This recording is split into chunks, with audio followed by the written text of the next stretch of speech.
दरियापुर में जहाँ दो किसान रहते थे, एक था राम जो बहुत ही दुर्भाग्यशाली था और हमेशा नुकसान में रहता था। दूसरा था लखन जो समृद्ध था और अच्छा जीवन व्यतीत कर रहा था। कितनी अच्छी फसल तैयार हो गई है, इसे अब हम कल काट लेंगे। आपकी मेहनत रंग लाई, अब गुड़िया के सारे सपने पूरे होंगे। अरे गुड़िया की माँ, क्यों रे, तू भी तो घर की रानी है।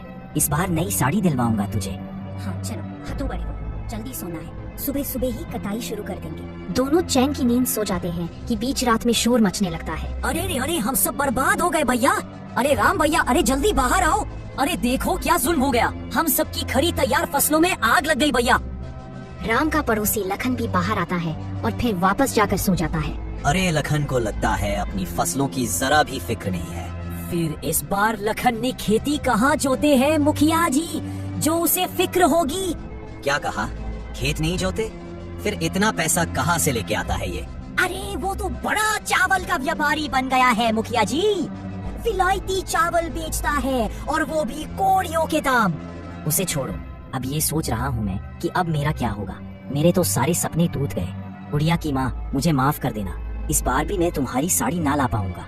अगले दिन चले खेत के आगे, राम अपनी पत्नी के साथ बैठा दुखी मन से बातें कर रहा है। अरे भाग्यवान, मैं कितनी भी मेहनत कर लूं, लेकिन भाग्य ने मुझसे मुंह मोड़ लिया है। खेत में फसल खराब हो ही जाती है। याद नहीं, पिछली बार मवेशी, फिर बीमार, उससे पहले बाढ़ आ गई और कर्ज बढ़ता ही जा रहा है। दिल छोटा मत करिए जी, जैसी प्रभु की मर्जी, जैसे सब जिएंगे हम भी जी लेंगे, उदास मत हो। अब तो हमारे पास वही एक छोटा सा तालाब बचा है। इस बार बरसात भी नहीं होती दिख रही। समझ में नहीं आता कि क्या होगा भगवान।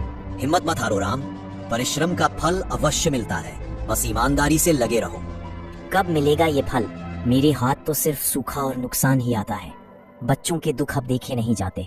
आपने कभी कोई गलत काम नहीं किया। भगवान के घर देर है, अंधेर नहीं, सब ठीक रहेगा।